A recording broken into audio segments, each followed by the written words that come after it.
for you. You were told it was bad for you. It was the delivery system that was bad. Today, we talk about the importance of collagen. And I got to stop chewing this. And Brody threw it off stage. Oh, did he? Yeah, he's like, oh, lost it to his wife to cash it. Like, was it nicotine gum or just gum? Why not just swallow it? Well, it stays in your system for 7 years.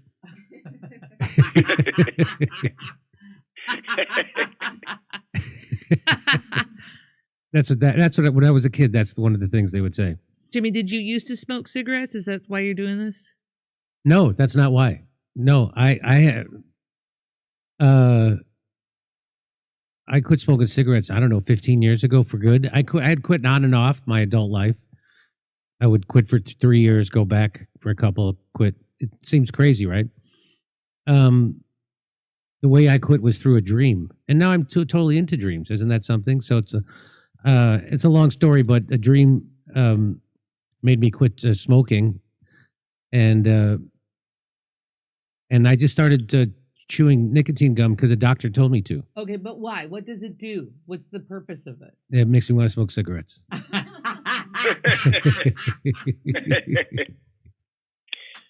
No, the purpose is he said it would be good for my sleep. He said it would also be good for my overall health, and it would be good for mental focus. But he said 30 minutes in the morning, and then you would do it 30 minutes. Yeah, he said you chew some in the morning and then chew it again 3 times a week, he said. So I do it on work days so I could get the mental focus for the work days. But Tucker Carlson was the original one who told me about it. And of course I was skeptical of what he was telling me. And he was saying he gives it to his kids, and I'm like, give your kid, come on. But then I look it up, and it is good for you.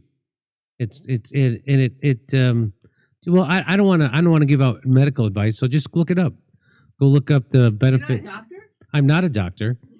Look up I'm a joke doctor. Look up the benefits of nicotine gum. Go ahead, do it. Go ahead. Not right now, though. Right now, we have Mike MacRea, world's premier voice impressionist. Hi, Mike. How are you? Seamus, it's a pleasure to be on your show as always. Ah, Matude. I don't want to get Matude on here. Okay. The last thing I want is to get Matude. There's a steakhouse in Los Angeles called Matu, Matu. Oh, I'm going to go get Matude.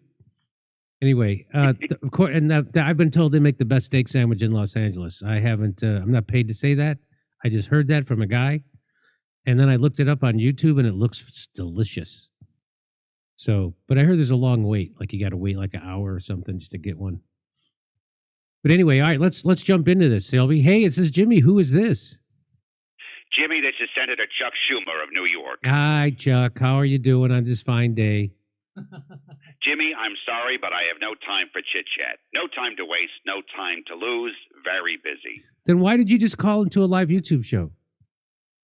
That's a good question. In retrospect, a very curious decision on my part. But oh well, what's done is done. Well, what are you so busy doing, Senator? Resistance, Jimmy, resisting. Jesus. Don't resist the resistance. Resistance, no. Resistance 2.0 to be exact. Oh, God. And boy, oh boy, do we have our hands full. Not only do we have the President Trump instituting tariffs that are crashing the economy, but we also have this no good Nick, Elon Musk, running around, slashing and burning government services with no authority. I see it. And what are you doing to resist these measures? Excuse me? What are you doing about it? Oh, I'll tell you what we're doing about it. We, unlike them, are respecting the rule of law and resisting, hence resistance, these unacceptable measures. Yeah, but Congress controls all the spending, not Elon Musk. It seems to be that there would be measures that you yourself could take to at least try and stop what they're doing. Well, it's more complicated than that. Then what are you doing? Jimmy, the first step in dealing with a problem is to identify the problem. And the second step is to give that problem a name, and we have. We call it executive overreach. See? We named the shit out of that problem. Yeah, okay, then what? Jimmy, that's already 2 whole steps we've accomplished. We've only had 50 days or so. What do you want from us?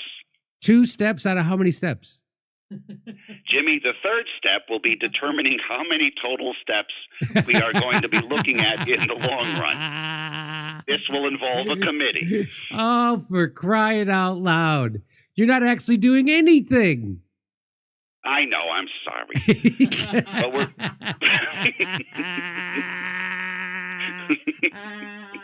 That is not a joke. That's a straight fact. But we're making it clear that we do not care for this monkey business.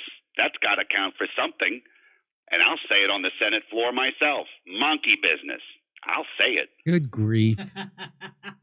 Look, we've got another government shutdown looming. It looms. Now is not the time to try and force anything. We have to compromise in order to keep the government ticking along. Right. God forbid, right?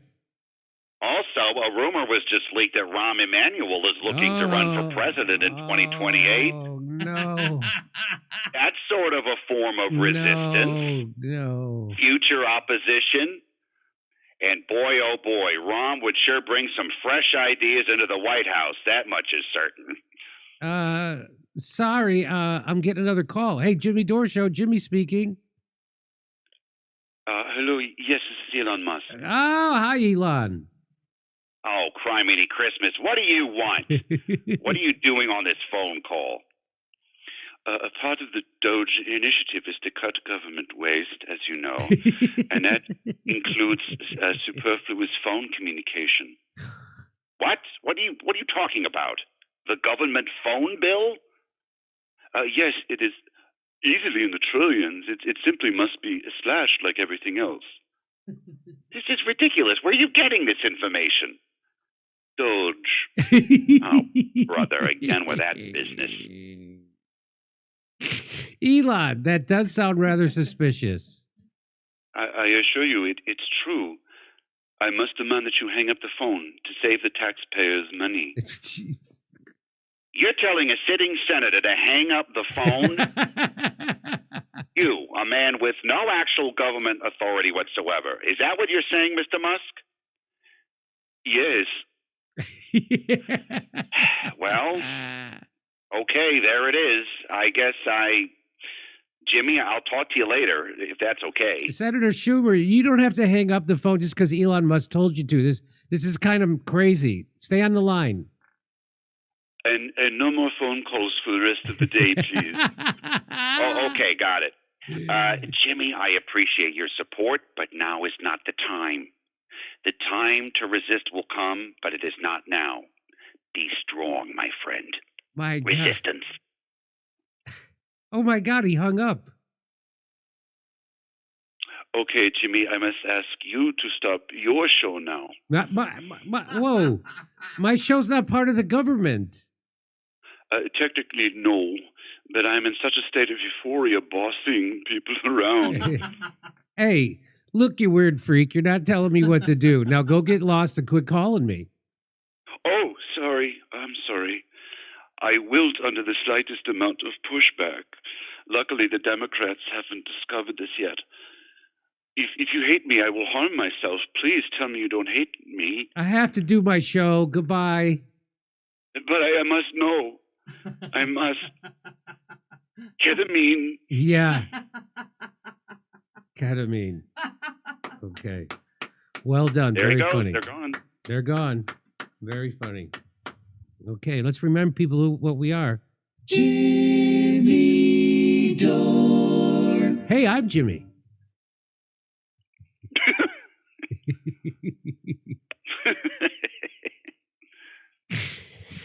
Hey, this is Jimmy. Who's this? Jimmy! Oh, God. This is former New York Governor Andrew Cuomo. How are you? Oh, boy. Hi, Governor Cuomo. And also future mayor of New York City, Andrew Cuomo. I announced it. You may as well get used to this. As my campaign ramps up, I will need your show as a platform to reach the voting population of the greatest city on earth. God, I hate this. Why won't you go away? Because you'd be too sad, Jimmy. And don't lie to me. I know you love it when I call in. You can admit it. It may not be consensual when you pick up the phone, but it sure as hell is consensual, and then someone we're done. All right. Please, Governor. Sorry, I got carried away. Jimmy, did you know that I'm still leading in the polls? Yeah, I saw that. Even as an auditor's probe has revealed my legal bills from all my various troubles, which were paid by the state of New York, have cost taxpayers of this state $60 million. 60 million? It's as if I groped a bunch of women, killed a bunch of senior citizens, presented the people of this state with a bill for $60 million for said services, and I'm still leading in the polls. God damn. It really beggars belief. It beggars a nice sirloin and Pinot Noir at Ricardo's, but don't worry, I'll charge that to my legal bill. What explains this travesty? Well, Jimmy, I'm glad you asked. I believe there are three factors that can be identified here. First, name recognition. I was governor, after all, but not just me, my father, Mario Cuomo, a very beloved man, and many people in the state were very happy to see me continue his legacy. Quite frankly, a lot of Italians wanted their own version of the Kennedys, and let's just say I'm doing my part. Well, at least you haven't drowned anyone. Well, that you know about. Gee. Two is the Italian thing. Italians and New York City go together like sausage and peppers. Even non-Italians want a New York-seeming person as the mayor. It's the Big Apple. That means Ed Koch, Rudy Giuliani before he went pazzo, and yours truly, Italians or Jews. I see. Those two groups will always have an advantage, which brings me to the third reason I'm kicking butt. The Jewish population of New York is very traditional and very Zionist. They're going to want a mayor who supports Israel. And what have I been doing these past few months? You're doing everything you can to telegraph your approval of Netanyahu's apartheid state? Exactly. I'm so glad you noticed, Yeah. because I've been calling you at every step of the way, setting things up for this very moment in time.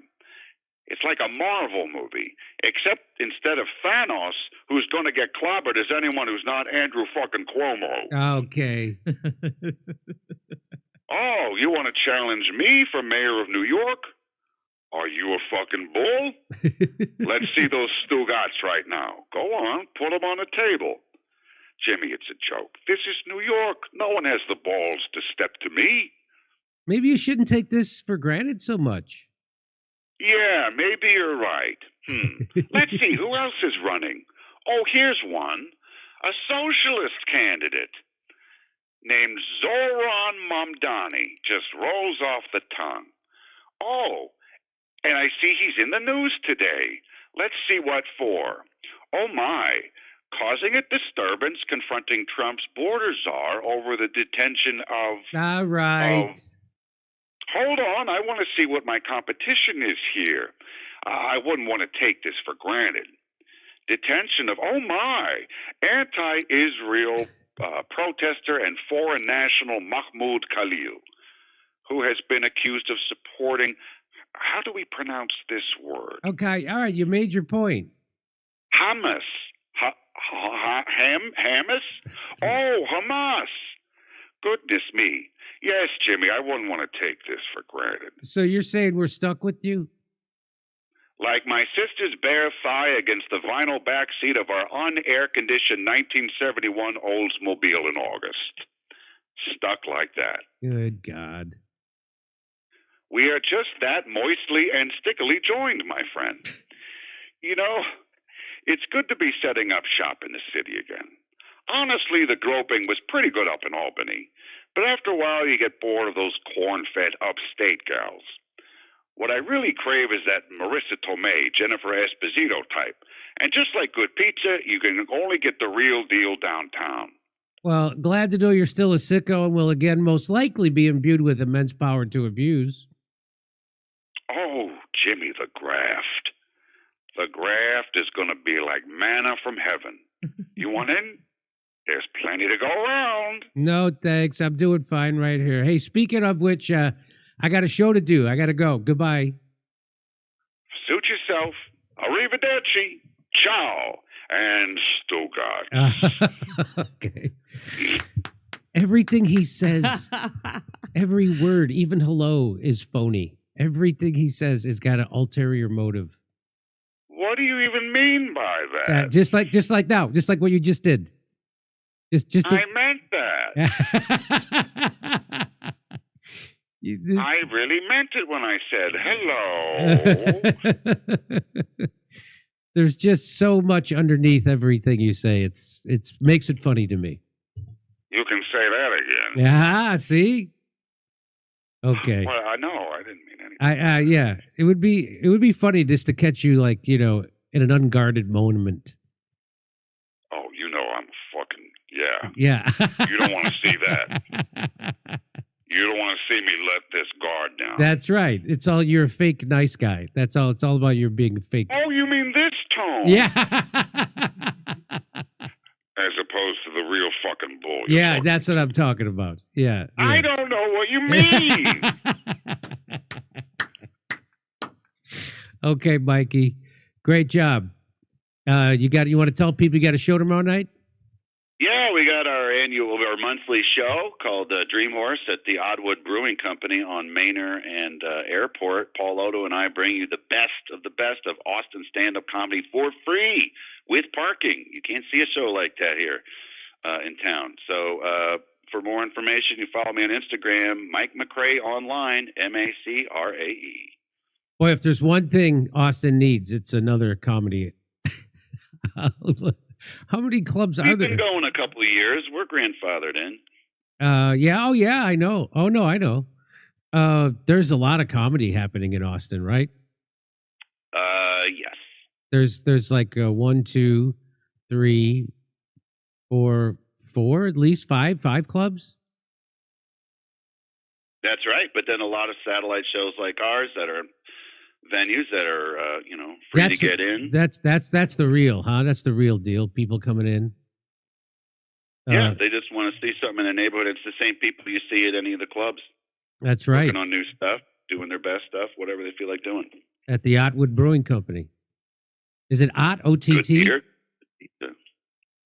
Huh? How do you spell it? Oddwood, Oddwood.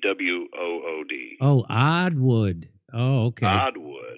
I was saying Ottwood. Oh, no. It's like Patton Oswalt or Patton Oswalt. It's different. Very different. Very different. Oddwood. Okay. Patton Oddwood Brewing Company. Yeah. All right, buddy. Great to talk to you. Great job. All right. You guys have fun. I'll talk to you next week. All right. Bye-bye. Bye. Okay. And we're going to be in Baltimore Friday and Saturday. Tickets still available for the Friday show. Saturday show's all sold out. Friday, there's still a few tickets, right? Our understanding. As we understand it. As we understand our understanding. Okay. Over to Steph. All right. We have a guest in about 2 minutes. Oh, we do? Yes. Just so you know. I just wanted to give you... Do I have a... What do you need? Intro? Yeah. She'll bring it to you. Oh, you're just looking over it right now? All right, ladies and gentlemen. How are you? Okay, so let's refresh. Look at what I got for my super chats. I know I got one. Where are you? Here we go. I miss Mike MacRae's Stoner Chomsky character, Seamus. Oh, yeah, that was such a fun character, right? Okay, here we go. A lot of movement happening. I don't have a lot to read, Jim Jam, just so you know. Well, you know what? Talk about... All right. Reminds me of Grimm. He really does great work sometimes, and yet is still somehow genuinely convinced that the Dems are the good guys. Is that so genuine? Is it like, how many things do you have to see that the Democrats do so poorly on purpose? You know, it's like what did I just get today? Oh, this was the thing that outraged me. Like sometimes I guess I keep these. Did you hear that Katie Porter from Orange County is going to run for governor? Could California get any better than that? She's going to have her dry erase board. I've got one here. Hold on. I'll get my dry erase board, Katie. You know, Katie ran for office again. I think Jimmy was mentioning she ran for a Senate seat. She didn't win. How does she expect to win for governor? Huh, Katie? Katie, when we did a show, when we were doing a governor, when we were in San Diego, we were doing this convention, this Democrats of California, and it was a convention in San Diego. And we approached her team to see if she would like an interview. No, she wasn't interested in an interview. Instead, she stood about 2 feet away from us, huddled together, doing nothing. We should have just barged in. So Katie Porter, Jimmy, running for governor. Yeah. Very exciting. Great on Force the Vote. Yeah. She's a dick. Okay, here we go. Steve, you said, how the F are Mike Skit so good so often when he's a lib? Lots of us are libs. I mean, but not shit libs. Not a modern day lib. Okay. Cuomo wants to involuntarily impregnate New York City. Cuomo. Hey, Jimmy's a doctor like Joe Biden's a doctor, but less so. I like it, Savage. Mama, make America messy again. F you, King Trump. I know. I don't even know the story about Massey today. I'm looking forward to it. I didn't read about it. Okay, so this is what I got today. Matt Gaetz, Mike Waltz, and Elise Stefanik have all vacated their seats this year, leaving Mike Johnson with just a 217 to 215 GOP majority. Democrats can regain the majority if we win these 3 special elections. Who cares? You know what? How about you actually have a policy that would come and get my flipping vote? Yeah, how about that? That's what the thing is. And so it goes on. Democrats can regain the majority if we win these 3 special elections. That's why. And do what? And do what with it? No, you send more money to Ukraine and Israel and open the borders and flood our cities. What are you going to do with the majority? Tell me what you're going to do. No, they have no policy. They have no policy other than anti-Trump. And it goes on. That's why one of our donors has agreed to triple match all donations. Why don't you just tell us who your donor is? Why don't you just tell us the donor who's going to triple this match? And they go on to say, the match all the donations through the end of the day to help us raise the resources we need to turn out the vote and take back the House. To do what? And then I just wrote back, Democrats stand for nothing. And everybody's like, why are you shitting on them? Because I was a Democrat. I'm not going to shit on your parents, right? So there we go, ladies and gentlemen. Thank you very much